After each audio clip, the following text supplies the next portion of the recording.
Once upon a time, there was a girl called Arabella who could not use a spinning wheel.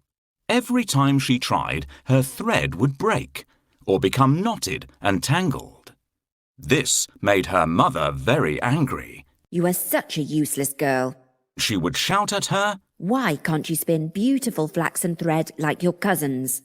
You see, her mother was ashamed of her, because in those days, all girls knew how to spin. Arabella would reply, "I hate spinning, Mother. My fingers are too small, and spinning hurts them so much. I cannot do it." Then she would throw herself down, sobbing and crying pitifully. One day, the Queen was passing by in her carriage, and she heard Arabella crying.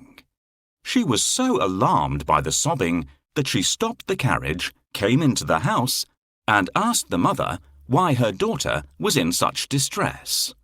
Too ashamed to say that her daughter was unable to spin, she answered, "Oh, Your Majesty, my daughter loves to spin. She is only happy when she is spinning. But sadly, there is no more flax to spin, and I cannot afford to buy any." "There is nothing I like better than to hear the humming of a spinning wheel.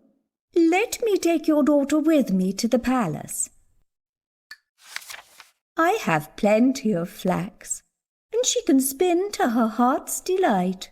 The mother had no choice but to let her daughter go. When they arrived at the castle, Arabella was shown 3 rooms piled from top to bottom with the finest flax. "Now, spin me this flax," ordered the Queen. "When you have spun it beautifully into thread, you shall marry the prince, my eldest son." Arabella had charmed the Queen with her gentle ways and delicate appearance. The Queen believed she would make a wonderful bride for Prince Leon. Poor Arabella was terrified. She could not have spun the flax had she sat there day and night for 100 years. When she was left alone, she wept and did nothing. Good heavens! How will I ever spin all this flax?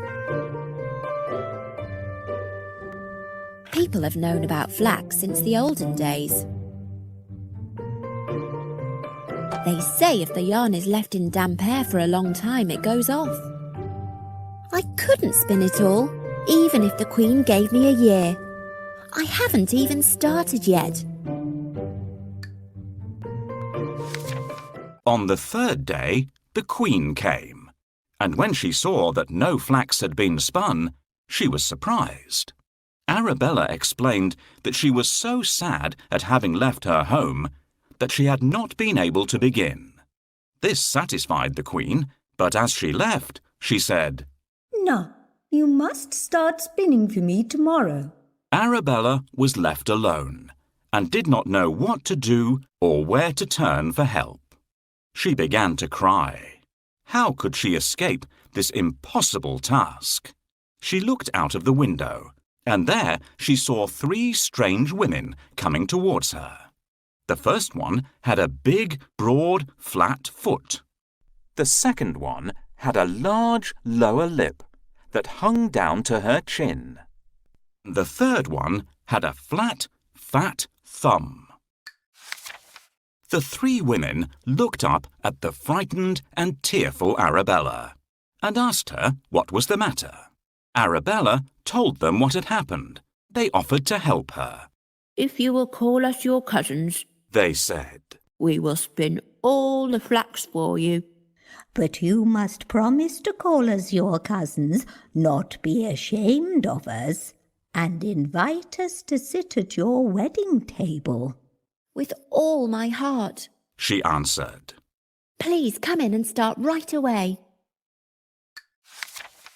Arabella led them to the first room filled with flax. The 3 women sat down at the spinning wheel and set about their spinning. Arabella was amazed at how fast they worked. The first one pulled the thread and pedalled the wheel with her big, broad, flat foot. The second one licked the thread with her large lower lip, and the third twisted and pressed it with her flat, fat thumb. Soon they had spun all the flax into beautiful, fine flaxen thread. Then they began work on the second room, which was very soon empty. And finally, so was the third. When the job was done, the three strange women said goodbye. Now, Arabella, They said, remember what you have promised us, and it will bring you good luck. Arabella thanked them from the bottom of her heart and said that she would never forget their kindness. I use the treadle night and day to spin the flax. It's the only way. My lip is thick. That's very true. It's because I spin. It's what I do.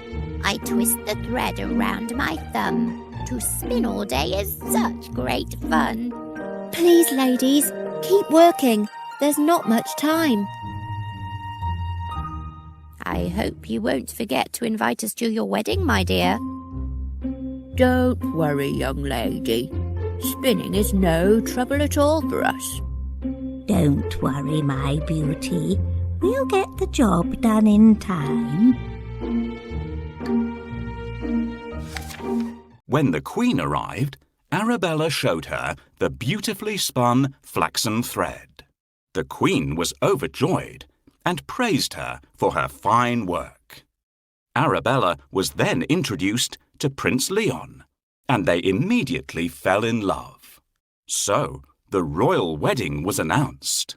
Did Arabella forget her promise? No, she did not. She asked if her three dear cousins could be invited to the wedding. Certainly, Replied the Queen. why ever would I say no? Arabella thanked her and sent out the invitations. On the day of the royal wedding, there was great excitement. The feast at the palace began, and when the three strange women entered, Arabella greeted them, saying, Welcome, dearest cousins. Please come and sit beside us at our table. The cousins joined the wedding party, but Prince Leon was shocked by their appearance and asked the first, Why have you such a big, broad, flat foot? From peddling a spinning wheel. She replied. Then he asked the second. Why have you such a large lower lip? From licking the thread. She answered. To the third he asked. Why have you such a flat, fat thumb? The third put her thumb in the air and exclaimed, From twisting and pressing the thread. Good heavens! Thought the prince. He then took hold of his bride's delicate hands and, looking into her sweet, gentle face, said, My lovely bride must never, ever again use a spinning wheel as long as she lives. Arabella glanced at her cousins and, realizing her good fortune, smiled to herself. I think her mother would have been proud of her, don't you? After all, spinning is not for everyone. Thank you for inviting us to your beautiful kingdom, dear prince. What a lucky cousin we have. What a smart and handsome fiancé she has. I'm one of Arabella's cousins. What an honour to meet you. Goodness, look at the size of them. I know my foot has spread and become swollen. It's because of years of work on the spinning wheel.